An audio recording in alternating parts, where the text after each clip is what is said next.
প্রিয় দর্শক, আসসালামু আলাইকুম। আমি এইসএম সুলতান মাহমুদ জিল্লু সান অ্যাডভাইস টেকের পক্ষ থেকে সকলকে স্বাগত ও আন্তরিক অভিনন্দন। আজ আমি এই ভিডিওতে কুইকবুকস অনলাইনে নগদ ক্রয়ের শোধ কিভাবে রেকর্ড করা হয় তা উপস্থাপন করব। দৈনন্দিন ব্যবসায় আমরা কখনো কখনো ভুল বা ত্রুটি জিনিসপত্রের মতো সমস্যার কারণে নগদ অর্থ দিয়ে কেনা পণ্য ফেরত দেই। সঠিক ক্যাশ ফ্লো ট্রানজাকশন এবং ইনভেন্টরি আপডেট নিশ্চিত করার জন্য কুইকবুকসে ফেরত পণ্যগুলি সঠিকভাবে রেকর্ড করা অপরিহার্য। এই পর্বে আমি আপনাদেরকে কুইকবুকস অনলাইন ব্যবহার করে নগদ ক্রয়ের ফেরত পণ্যগুলো রেকর্ড করার সহজ পদ্ধতিগুলি সম্পর্কে বলবো, যাতে আপনাদের প্রতিষ্ঠানের আর্থিক লেনদেনের রেকর্ড ক্লিন এবং আপ টু ডেট থাকে। চলুন শুরু করা যাক। এখন আমরা দেখাবো কিভাবে নগদ ক্রয় এবং নগদ ক্রয়কৃত পণ্য ফেরত কুইকবুক অনলাইনে রেকর্ড করা হয়। এক্সাম্পল পার্ট 1 এবং পার্ট 2।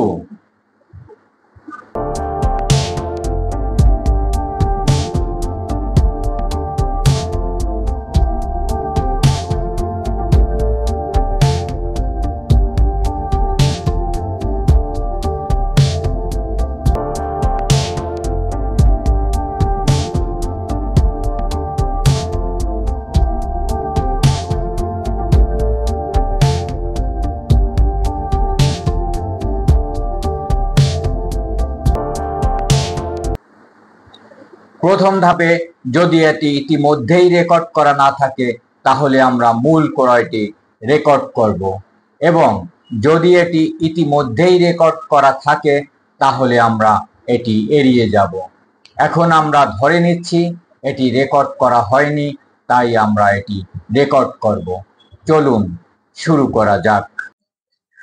আমরা সর্বপ্রথম উপরে বাম পাশে প্লাস নিউ বাটনে সিলেক্ট করে ক্লিক করব। এরপর সাপ্লায়ার্স কলামে এক্সপেন্সেস মেনুতে সিলেক্ট করে ক্লিক করব। এখন এক্সপেন্সেস হেডারের আন্ডারে যতগুলো শূন্য স্থান আছে পূরণ করতে হবে। এখানে pay as per cash memo office essential limited আমরা এখান থেকে কপি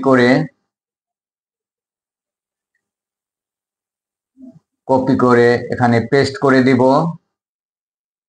পেস্ট করে দিচ্ছি। এরপর সিলেক্ট করে দেব। ক্রিয়েট করা না থাকলে অ্যাড দিয়ে করা যাবে, ক্রিয়েট করা যাবে। এরপরে পেমেন্ট মেথড পেটি ক্যাশ আমরা সিলেক্ট করে দেব। ট্রানজাকশন ডেট 2রা আগস্ট আমরা সিলেক্ট করে দিব।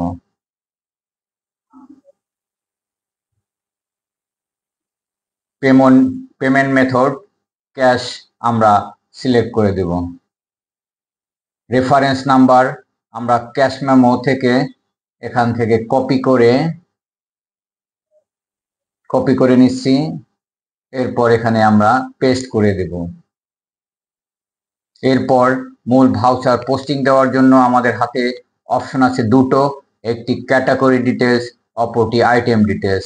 ক্যাটাগরি ডিটেলস যখন ইনভেন্টরি ক্যালকুলেট করার প্রয়োজন হয় না, অর্থাৎ ইনভেন্টরি ট্র্যাক করার প্রয়োজন হয় না, তখন ব্যবহার করব। অন্যদিকে আইটেম ডিটেলস যখন আমাদের ইনভেন্টরি ট্র্যাকিং করার প্রয়োজন হয়, অর্থাৎ ইনভেন্টরি ক্যালকুলেট করার প্রয়োজন হয়, তখন আইটেম ডিটেলস ব্যবহার করব। আমরা এখানে ধরে নিচ্ছি যে আমাদের ইনভেন্টরি ট্র্যাকিং করার প্রয়োজন নাই, এজন্য ক্যাটাগরি সিলেক্ট করব। প্রথম আইটেম আমরা এখানে ক্যাটাগরি অফিস সাপ্লাই নিব, যেহেতু আমাদের ফার্স্ট আইটেম আছে A4 পেপার, তো সেক্ষেত্রে এখানে আমরা এই অফিস সাপ্লাই কপি করে নিচ্ছি এবং এখানে আমরা পেস্ট করে দিব।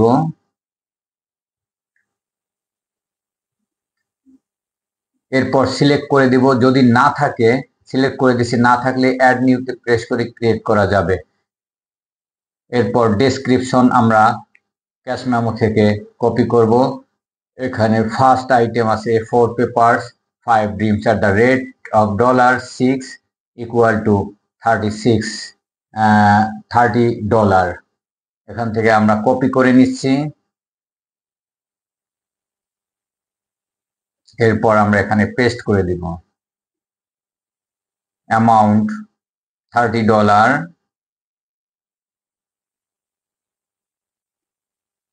আমরা এখানে লিখে দিচ্ছি। এরপর এখানে যেহেতু কোনো ট্যাক্সের বিষয় নেই, সে কারণে আমরা ট্যাক্সের এখান থেকে out of scope of tax select করে দেব, ফলে এখান থেকে ট্যাক্সের কলামটি চলে যাবে। দ্বিতীয় আইটেমসটি আমাদের পেন সেট 3 বক্স, অতএব আমরা এখানেও আমরা অফিস সাপ্লাই ক্যাটাগরি হিসেবে কপি করে নিয়ে এখানে পেস্ট করে দেব। এরপর সিলেক্ট করে দিচ্ছি এবং ডেসক্রিপশনে আমরা এখান থেকে ক্যাশ মেমো থেকে দ্বিতীয় আইটেমটির পূর্ণটাই অর্থাৎ পেন সেট 3 বক্স পূর্ণটাই আমরা এখান থেকে কপি করে পেস্ট করে দেব। Amount $36।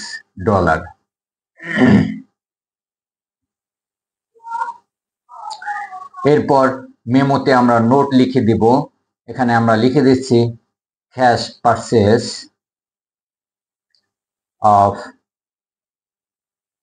A4 paper 5 reams and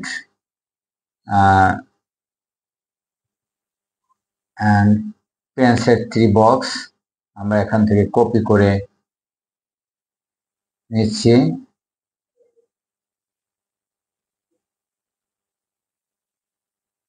এখানে আমরা পেস্ট করে দিচ্ছি। এরপরে আমরা কার কাছ থেকে ক্রয় করছি সেটা লিখব ফ্রম অফিস এসেনশিয়াল লিমিটেড লিখে দিব। From office essential limited, cash memo number লিখে দিব। এখন মেমো থেকে আমরা নম্বরটি কপি করে নিয়ে নিচ্ছি, পেস্ট করে দিচ্ছি। এরপর মেমোটি অ্যাড অ্যাটাচমেন্ট থেকে আমরা আপলোড করে দেব। সিলেক্ট করে দিচ্ছি যে ফার্স্ট মেমোটি ক্যাশ মেমোটি আমরা এখান থেকে আপলোড করে দিচ্ছি। Already uploaded, save and close. Already ভাউচারটি পোস্টেড। এখন আমরা পার্ট 2 এর এই ডেবিট নোট অনুসারে ক্রয়কৃত পণ্যগুলির ফেরত কুইকবুকসে রেকর্ড করব, যা ইতিপূর্বে ক্রয়কৃত পণ্য রেকর্ড করেছি।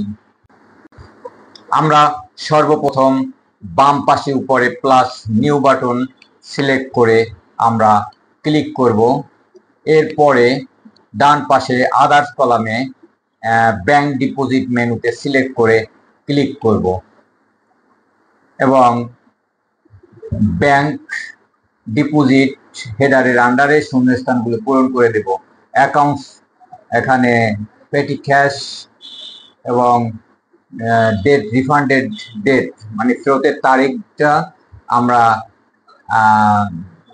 ডেবিট নোট অনুযায়ী 4 অগস্ট আমরা এখানে সিলেক্ট করে দিচ্ছি এবং কারেন্সি $, রিসিভ ফ্রম আমরা এর আগে যার কাছ থেকে ক্রয় করেছি তাকেই তো আমরা ফেরত দিচ্ছি, অফিস এসেনশিয়াল লিমিটেডকে। অতএব এখান থেকে আমরা অফিস এসেনশিয়াল লিমিটেডটি কপি করে আমরা এখানে বসিয়ে দিচ্ছি, পেস্ট করে দিচ্ছি এবং সিলেক্ট করে দিব। অ্যাকাউন্ট যেহেতু টুরিম A4 পেপারস আমরা ফেরত দিচ্ছি, যেটা অফিস সাপ্লাই হিসেবে আমরা এর আগে মানে পোস্টিং দিয়েছিলাম, সেহেতু এখানেও আমরা অফিস সাপ্লাই হিসেবেই সিলেক্ট করে দিব। ডেসক্রিপশন আমরা ডেবিট নোট অনুযায়ী 2 ream of A4 paper were found damage আমরা কপি করে নিচ্ছি এবং ডেসক্রিপশনে আমরা পেস্ট করে দিচ্ছি। 2 reams of A4 paper were found damaged which returned. আমরা এখানে ডেসক্রিপশনটা লিখে দিচ্ছি। পেমেন্ট মেথড ক্যাশ আমরা সিলেক্ট করে দিচ্ছি। Reference as per debit note, আমরা ডেবিট নোট থেকে রেফারেন্সটি আমরা কপি করে নিচ্ছি।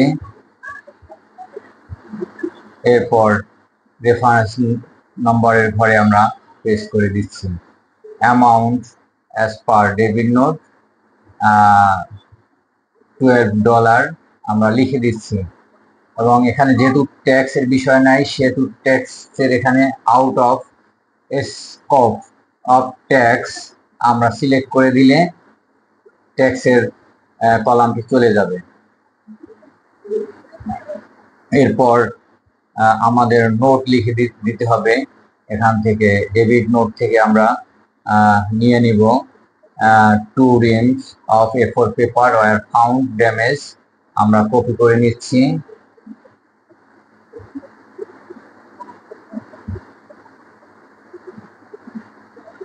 মেমোর ঘরে আমরা পেস্ট করে দিচ্ছি। ড্যামেজ হুইচ রিটার্ন,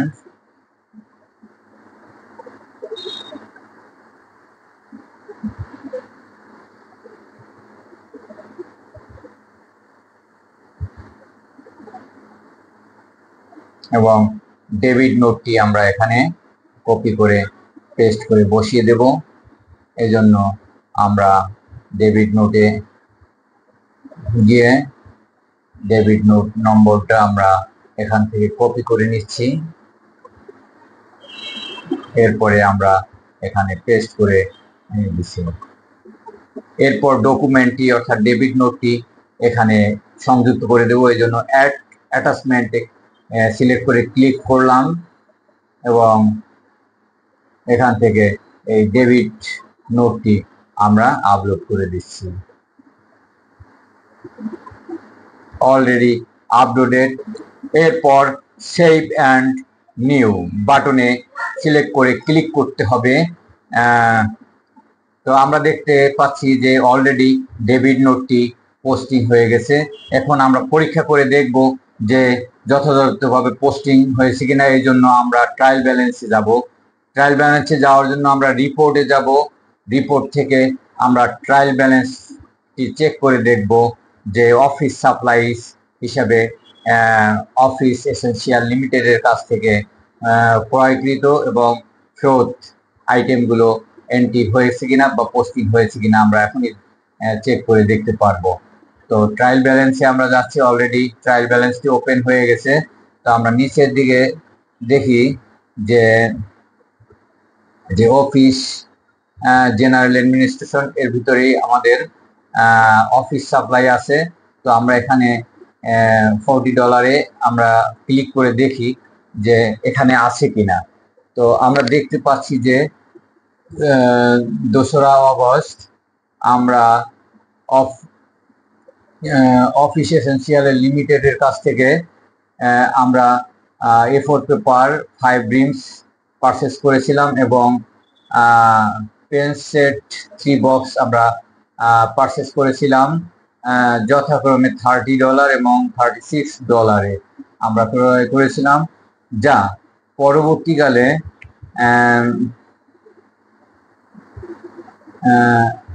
যার থেকে পরবর্তীকালে আমরা 2 reams of A4 পেপার আমরা ফেরত দিয়েছিলাম অফিস এসেনশিয়াল লিমিটেডকে।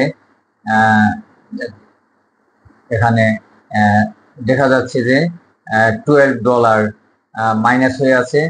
তো অতএব আমাদের পোস্টিংগুলো ঠিক আছে। এতক্ষণ দেখার জন্য আপনাকে অসংখ্য ধন্যবাদ। এখন জানলেন যে কিভাবে কুইকবুক অনলাইনে নগদ ক্রয়কৃত ফেরত পণ্যগুলিকে সহজেই রেকর্ড করা হয়, যা আপনার হিসাবের বইগুলিকে নির্ভুল এবং হালনাগাদ রাখতে সাহায্য করে। আল্লাহ হাফেজ।